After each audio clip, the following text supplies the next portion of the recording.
Well, welcome. Nice to have your company again here, yes, this morning. And today, I want to share something with you that has been a great comfort to me over this last, well, I'd say for a long time, but especially recently when I haven't been feeling too well and not as young as I used to be and getting old, yes. And it's a words from uh, perhaps my favorite part of the book you see I'm holding here, the Holy Bible. For in the center of this book, friends, there is a lovely collection of writings known as the Psalms. The Psalms, and they cover most of the things that come across our life. Very, very comforting to read through the book of Psalms. And if you've got a Bible, friends, don't open it up and take your time. You may have heard some of it, especially the number 23, Psalm 23. It's read and quoted at many, many different occasions. So it is, the Lord's my shepherd. Well, I have been reading through these Psalms and I've enjoyed it. I called it a pathway through the Psalms, a pathway through the Psalms. Lovely to read and find that joy and comfort that they bring because they're dealing with the things that we pass through ourselves. The psalmist did. So I've come now to Psalm 91, that wonderful, wonderful psalm. And I'm just going to go down through a few verses and share with you what really comforted and encouraged me. So it did. And it goes like this. He that dwelleth in the secret place of the Most High, that's in the presence of the Lord, that's actually in the secret place, away from the things of time and sense, into the secret place of the Most High, shall abide under the shadow of the Almighty. In other words, his shadow, it must be very near when he's causing a shadow to cover us. How lovely to know that the Lord is so near that he's there to protect us and comfort us. And then I like this second verse, friends, and it says, I will say of the Lord, and I will say this too, he is my refuge, not shall be my refuge. I noted that yesterday as I underlined it. I will say of the Lord, he will be my shepherd. No, he is. It was lovely that at this very present moment, friends, as I talk with you, he is with me. And that nice, and I found that a great comfort when I'm living alone now. My dear wife, and she's now going to be with the Lord in heaven, and I'm here alone. And I found that so very, very comforting. Yes, he is. He is. That's right. And I trust in him. It goes on to say there in that verse. And then in verse 4 of this lovely psalm, it says, he shall cover thee with his feathers, and under his wings thou shalt trust. And this struck me because it brought back a memory to me, friends, when I lived in a countryside where, as a young man, and the home we had wild fowl and hens and chickens and all that. And it says he shall cover thee with his feathers. Now I remember a very domestic little scene watching this mother hen who had 6 or 8 little chicks, and she was taking them out and they were spreading around her and picking up little bits of food. And then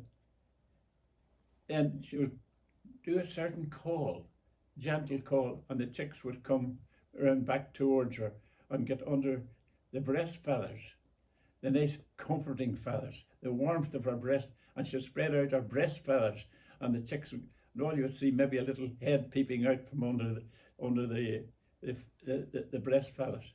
And then I saw her giving a strange call, and the chicks come running, and she has spread out her wings, the strong feathers.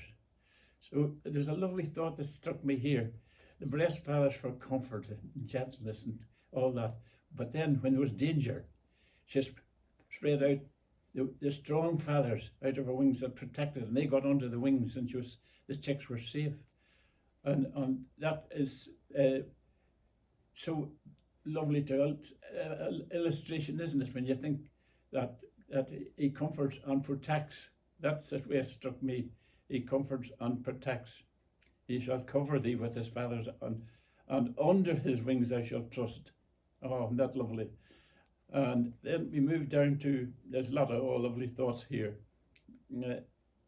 Yes, verse 9 says in this chapter, because you have made the Lord, which is my refuge, even the Most High, thy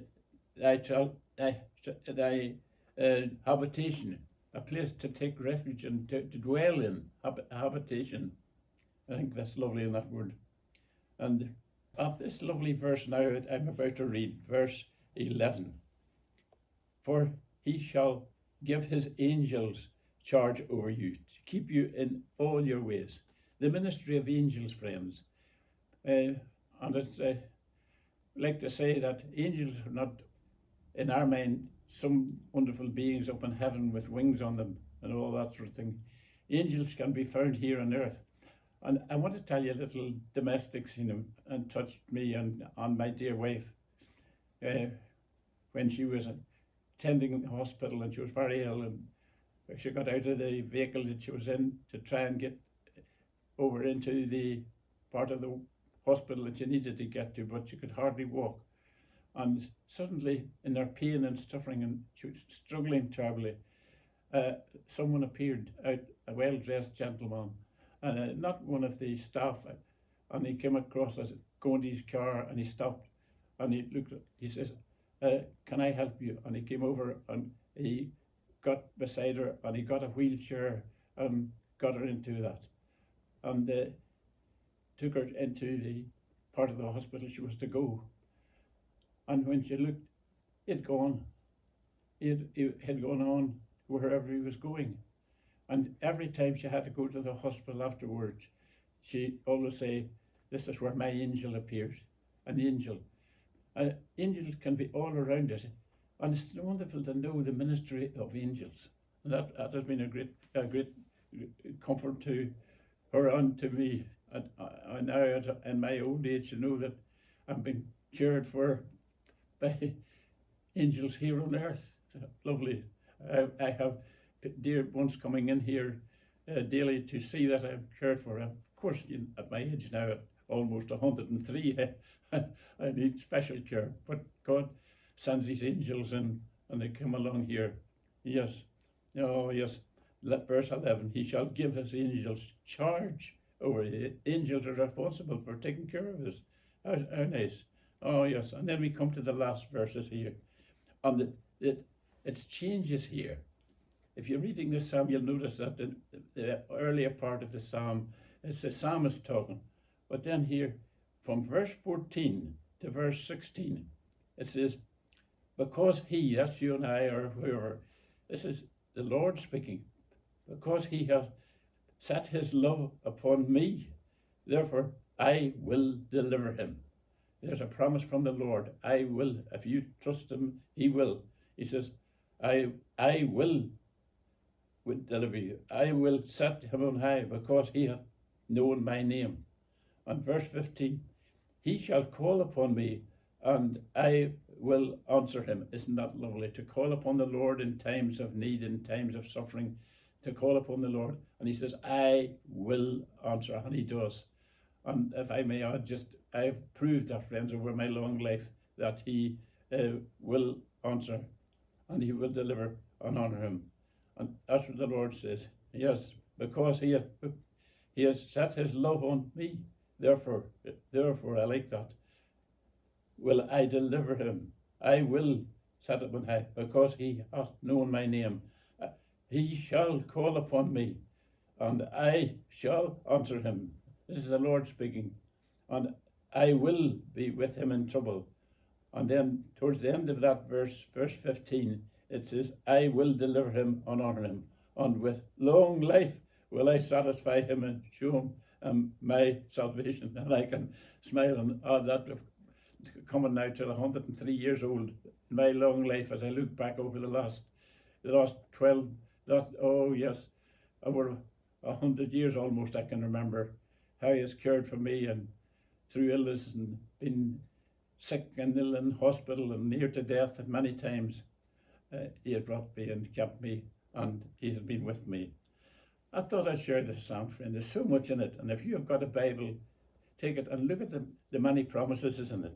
There is 10 shalls. I've underlined this little word shall, not will or not maybe. Shall. And there's 7 times it says the word will. God will. I hope these words, friends, brings a comfort to you that has brought to me over the years. This lovely, lovely psalm. So if you've got a Bible, then take time just to go through it slowly. And if you've read ink pen, underline these ones I've mentioned. Yes, the 10 shalls and the 7 I wills. So I hope this little thought, it may be a bit stumbling over, but it's brought a great joy to me and has lifted me and comforted me as I sit here in my home alone. So every blessing upon you, and maybe you'll join me next time.